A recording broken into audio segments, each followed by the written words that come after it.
அடுத்தபடியாக ஆகச் சிறந்த கதைகள் மட்டுமே இவர் தயாரிப்பில் அவதாரம் எடுக்கும் என்ற நம்பிக்கையை ரசிகர்களிடையே பெற்ற தயாரிப்பாளரும் இயக்குனருமான சுரேஷ் காமாட்சி அவர்களை அன்போடு பேச அழைக்கிறோம்.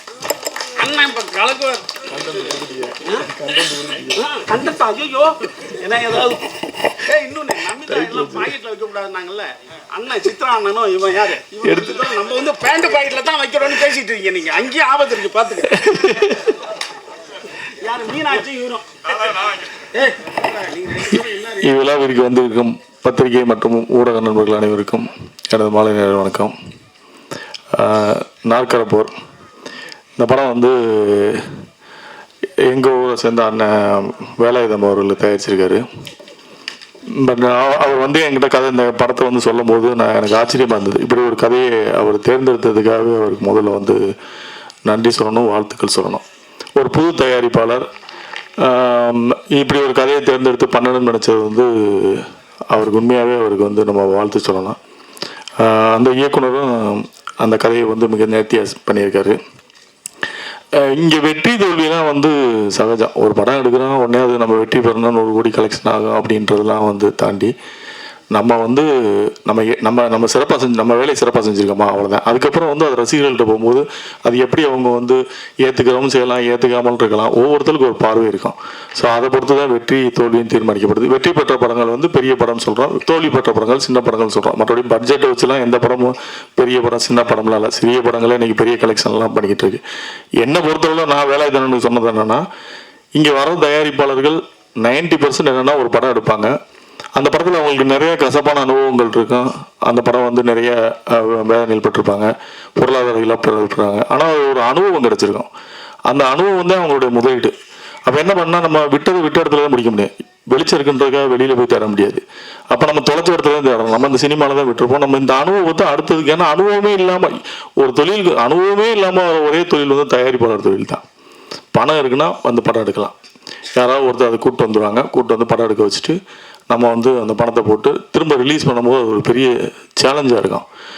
ஆனால் அந்த பிரச்சனைலாம் இல்லாமல் வேலாயுதனை வந்து தைரியமாக ரிலீஸ் வரைக்கும் கொண்டு வந்திருக்காருன்றது வெற்றி. உண்மையாகவே நீங்கள் உள்ளக்கி. ஏன்னா வந்து இப்படி ஒரு படத்தை எடுத்து ரிலீஸுக்கு கொண்டு வரது தான் இன்றைக்கி சேலஞ்சு. படத்தை எடுக்க எல்லாம் எடுத்துடலாம். அப்போ இப்படி ஒரு தயாரிப்பாளர் கிடைக்கிறதா ரொம்ப கஷ்டம். அதை வந்து அவர் சிறப்பாக வந்து செஞ்சிருக்காரு. அவருக்கு இந்த படம் வெற்றி படமாக அமைனா தொடர்ந்து ஒரு தமிழ் சினிமாவில் தொடர்ந்து அவர் பயணிக்கிறேன். ஏன்னா கோவமே படாமல் அவரை நான் கோவப்பட்டு அவர்கிட்ட நான் ஒரு 6-7 மாதம் பார்க்குறேன். கோவப்பட்டு பார்த்ததே கிடையாது. சிரிச்ச மணிக்கே இருப்பார். எவ்வளோ டென்ஷனாக இருந்தாலும் சிரிச்ச மணிக்கே இருப்பார். ஸோ இப்படிப்பட்ட தயாரிப்பாளர்கள்லாம் தமிழ் சினிமாவுக்கு தேவைப்படுது. இந்த படத்தில் நடித்த லிங்கேஷாக இருக்கட்டும், சுரேஷ் மேனன் சாராக இருக்கட்டும், அபர்நிதியாக இருக்கட்டும், எல்லாருமே வந்து அவங்களுடைய பாத்திரங்கள் வந்து தெளிவாக பண்ணியிருக்காங்க. நான் சின்ன பையன் உட்பட எல்லாருமே நல்லா பண்ணியிருக்காங்க. அபர்நிதி மிக சிறப்பாக பண்ணியிருந்தாங்க. ஆனால் என்ன ஒரு வருத்தம்னா, அந்த அபர்நிதி வந்து இன்னைக்கு இந்த ஃபங்க்ஷனுக்கு வரல. அது தொடர்ந்து நம்ம தமிழ் சினிமாவில் ஒரு சாவக்கேடு ஆயிடுச்சு. ப்ரமோஷனுக்கு வரமாட்டோம் அப்படின்றது. அந்த அபர்நிதியை வந்து நாங்கள் வந்து நீங்கள் இந்த மாதிரி ப்ரமோஷனுக்கு வரணும் அப்படின்னு சொல்லி அவங்களுக்கு கால் பண்ணி கூப்பிட்ட போது தயாரிப்பாளர் கூப்பிட்ருக்காங்க. கூப்பிட்டதுக்கு வந்து அவங்க நான் வரமாட்டேன், எனக்கு ப்ரமோஷனுக்கு தனியாக காசு கொடுக்கணும் அப்படின்னு கேட்டாங்க.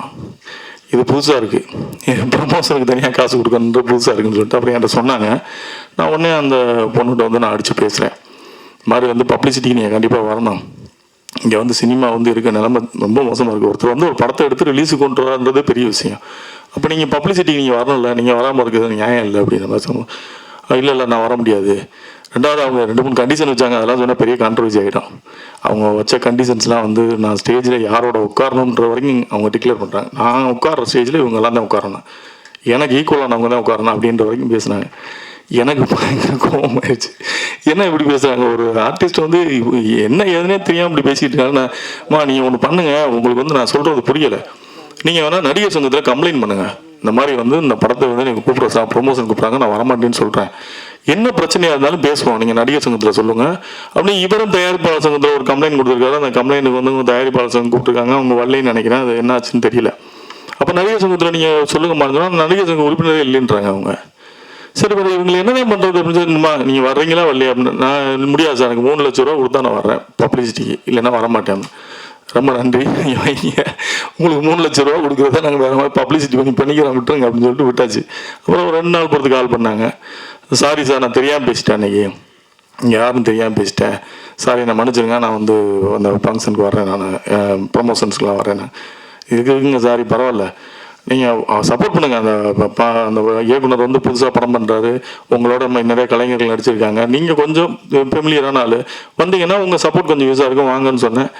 அதுக்கப்புறம் என்ன ஆச்சுன்னு தெரில, அவங்க வரலன்னு நினைக்கிறேன். என்ன சொன்னால் உங்கள்கிட்ட தான் பேசினாங்களா, அவுட் ஆஃப் ஸ்டேஷன்ட்டாங்களா, ரைட்டு அப்படியே இருக்க சொல்லுங்கள். அவுட் ஆஃப் ஸ்டேஷனே இருக்கட்டும், உள்ளே வர வேணாம். தமிழ் சினிமாவுக்கு இப்படிப்பட்ட நடிகைகளே தேவையில்லை. அவங்க அவுட் ஆஃப் ஸ்டேஷனே இருக்கிறது தமிழ் சினிமாவுக்கு நல்லது. ஏன்னா இந்த மாதிரி ப்ரொடியூசர்களை வந்து காயப்படுத்திட்டு பணம் போட்டு படம் எடுத்தவங்களை காயப்படுத்திட்டு அவங்க தமிழ் சினிமாவுக்கு வந்து என்ன பண்ண போகிறாங்க, அவங்க அவுட் ஆஃப் ஸ்டேஷனே அப்படியே இருக்கட்டும். அது இதை கூட இங்கே எதுக்கு சொல்கிறேன்னா, மற்ற தயாரிப்பாளர்கள் தெரிஞ்சுக்கணும்னு சொல்கிறேன். ஒரு நடிகைகள் எப்படி இருக்காங்க அப்படின்றத தெரிஞ்சுக்கணும்னு சொல்கிறேன். இந்த கோமல் சர்மா அந்த படத்தில் நடிக்கலை, கூப்பிட்ருக்காங்க, இந்த வந்திருக்காங்க.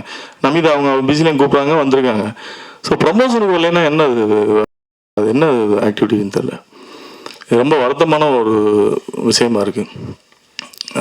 அப்புறம் எல்லாரும் என்னை பற்றி சொன்னாங்க, நான் வந்து படம் சரியான படங்கள் அப்படிலாம் கிடையாது.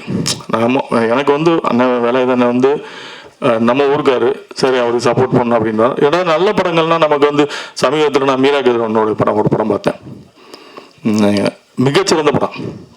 இப்போ சொல்கிறேன், எழுதி வச்சுங்க. அந்த படம் வந்து தமிழ் சினிமாவில் வந்து பெருசாக பேசப்படும்.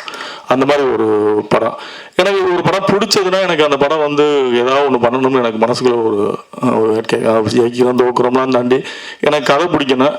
ரெண்டாவது வந்து அந்த படத்தில் ஏதாவது ஒரு கருத்து இருக்குன்னா பண்ணுவேன், இல்லைன்னா வந்து அது எனக்கு பெருசாக நாட்டம் போகாது. அப்படி தான் நான் பண்ணுறது. அப்படி பார்க்கப்பட்ட படங்கள்ல இந்த நாற்கர போகிறேன் எனக்கு வந்து இதில் பேசக்கூடிய அரசியல் எனக்கு ரொம்ப பிடிச்சிருந்தது. இது வரைக்கும் யாரும் சொல்லாத ஒரு விஷயம். நான் மிக மிக அவசரத்தில் சொன்ன மாதிரி அந்த கண்டென்ட் மாதிரி இதுலேயும் இந்த விஷயம் வந்து இது வரைக்கும் யாரும் தொடாத ஒரு ஏரியாவை அந்த இயக்குனர் தொட்டிருப்பாரு, அதை நேர்த்தியாக கை வச்சிருப்பாரு. ஸோ அதனால இந்த படத்துக்கு வந்து நம்ம ஆதரவு கொடுக்கணும் அப்படின்னு நினச்சிட்டு இந்த படத்துக்கான வேலைகளை ஆரம்பித்தோம். தயாரிப்பாளர்கள் முக்கியம் அப்படின்லாம் எல்லாம் பேசலாம். இன்னைக்கு ஈவினிங் எனக்கு ஏற்பட்ட ஒரு கதை, இவங்கெல்லாம் இதில் பேசும்போது எனக்கு மைண்டில் ஃபுல்லாக தான் ஓடிக்கிட்டு. இன்னைக்கு சாயந்தரம் ஏற்பட்ட ஒரு கசப்பான அனுபவம். சமீப காலம் பார்த்தீங்கன்னா, நான் பத்திரிகையாளர்களுக்கு எல்லாருக்குமே நல்ல நண்பர்கள், எல்லாருமே என்னுடைய சகோதரர்கள், எல்லாரும் நான் நெருங்கி பேசக்கூடிய எல்லாருமே நேரடியாக பேசக்கூடிய நண்பர்கள் எல்லாருமே. எனக்கு இங்கே இருக்க பத்திரிகையாளர்கள் அத்தனை பேருமே நேரடி தொடர்பில் இருக்கவங்க, எல்லாருமே அண்ணன் தம்பியாக பழகக்கூடிய ஒரு சமீப காலமாக ஒரு வார இதழில் வந்து தொடர்ந்து வணங்கான பற்றி தவறான செய்தி வந்துகிட்டே இருந்தது.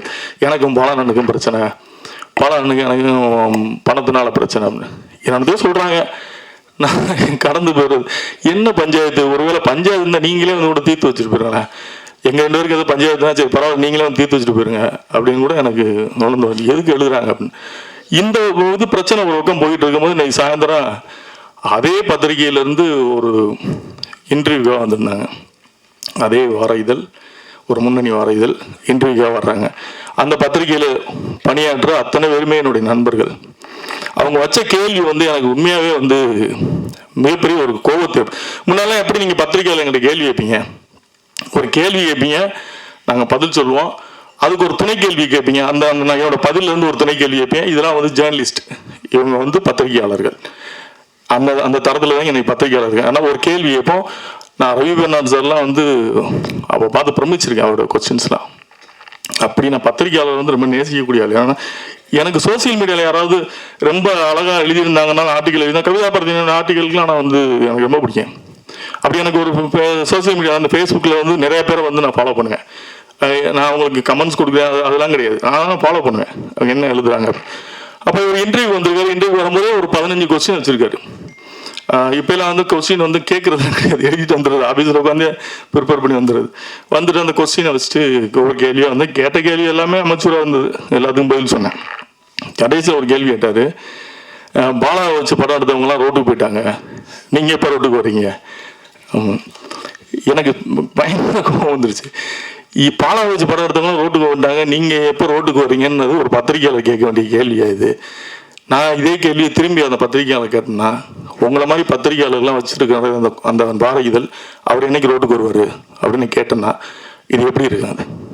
எனக்கு ரொம்ப இன்னைக்கு இந்த மேடையில் நான் வந்து உட்காந்துருக்கனால எனக்கு மைண்டில் தான் ஓடிட்டு இருந்துச்சு. இவங்க எல்லாம் பேசும்போதெல்லாம் எனக்கு வந்து அந்த செய்தி மட்டுமே மைண்டில் ஓடிச்சு. எப்படி இப்படி கேட்குறாங்க? ஒரு படத்தை கோடிக்கணக்கில் போட்டு எடுக்கிறோம், ஒரு ஒரு ஒரு தகுதியான ஒரு கேள்வி இல்லாமல் அப்படி வந்து நீங்கள் எப்போ ரோட்டுக்கு வருவீங்க அப்படின்னு கேட்டால் இது என்ன கேள்வி, இது எப்படி இதை ஏற்றுக்கிறது என்னன்னு எனக்கு தெரியல. இனிமேலாவது அந்த பத்திரிகை, நான் பேர் நாகரிகங்கிறது அந்த பேர் சொல்ல கூட விரும்பலை, இனிமேலாவது அந்த பத்திரிகை பணிபுரிவர்களும் சரி, அந்த பத்திரிகை நிர்வாகமும் சரி, கொஞ்சம் உங்கள் செய்தியாளர்கிட்ட கொஞ்சம் அனுபவமான கேள்வியில் கேட்க சொல்லுங்கள். ஏன்னா இது எங்களை காயப்படுத்துது. எவ்வளோ வலி இருக்குன்னு யோசிச்சு பாருங்கள். கோடிக்கணக்கில் பணம் போட்டு நிற்கிறானாங்க, எப்போ நீங்கள் ரோட்டுக்கு வருவீங்கன்னு கேட்குறது. அதே கேள்வியை நீங்கள் வேறு மாதிரி கேட்கலாம். பாலா வச்சு படம் எடுத்தவங்கலாம் ரோட்டுக்கு வந்துட்டாங்க ஏற்கனவே அப்படின்னு ஒரு டாக் இருக்குது. இதை பற்றி இந்த விமர்சனத்தை பற்றி நீங்கள் என்ன கேட்குறீங்கன்னா அது நியாயமான கேள்வி. நீங்கள் எப்போ ரோட்டுக்கு வருவீங்கன்னு கேட்குறது என்ன கேள்வின்னு எனக்கு ஒன்றும் புரியலை. இது என்னுடைய ஆதங்கம். ஆக்சுவலாக வந்து நீங்கள்லாம் என்னுடைய நண்பர்கள், பத்திரிகையாளர்கள் கூட நண்பர்கள், உங்கள் மேலே மிகப்பெரிய மரியாதை வச்சுருக்கேன், உங்களோட நண்பராக பழகிறேன். என்னோட ஆதங்கத்தை சார் எனக்கு வந்து இவங்கெல்லாம் பேசும்போது எனக்கு மைண்டில் அதுதான் ஓடிட்டு இருந்துச்சு. என்ன இப்படி கேட்டாங்களே எனக்கு வரும்போது, அதுவும் இந்த ஃபங்க்ஷனுக்கு கிளம்பி வரும்போது நான் அப்பவும் நான் அந்த ஃபங்க்ஷனுக்கு போகிறேன் அப்படின்னு சொல்கிறேன். இல்லை ஒரு 10 நிமிஷம் தானே உட்காந்து முடிச்சுட்டு போயிருங்கன்னு சொன்னோன்னே சரி அப்பவும் அந்த இம்பார்ட்டன்ஸ் கொடுத்து ஓகே நம்மளை மதித்து ஒருத்தர் வர்றாங்க கொடுப்போம்னு சொல்லி கொடுக்கும்போது கேட்ட கேள்வி வந்து எனக்கு ரொம்ப ஹர்ட் ஆயிடுச்சு. எனிவே இந்த நாற்கரப்போர் படத்தில் வந்து பணியாற்றின அத்தனை பேருக்கும் என்னுடைய வாழ்த்துக்கள். இந்த படம் வந்து ஒரு மிகச்சிறந்த படமாக வரணும். இதில் பேசப்பட்ட கருத்துக்கள் வந்து விவாதிக்கப்பட வேண்டிய ஒரு கருத்துக்கள். இதை வந்து எல்லாருமே தெரிஞ்சுக்க வேண்டிய, விவாதிக்கப்பட வேண்டிய ஒரு கருத்துக்கள். ஸோ அந்த படம் வந்து வெற்றி பெறுவதற்கு என்னுடைய வாழ்த்துக்கள். வந்திருந்த அனைவருக்கும் எனது நெஞ்சம் நிறைந்த நல்வாழ்த்துக்களை விடைபெறுகிறேன். நன்றி.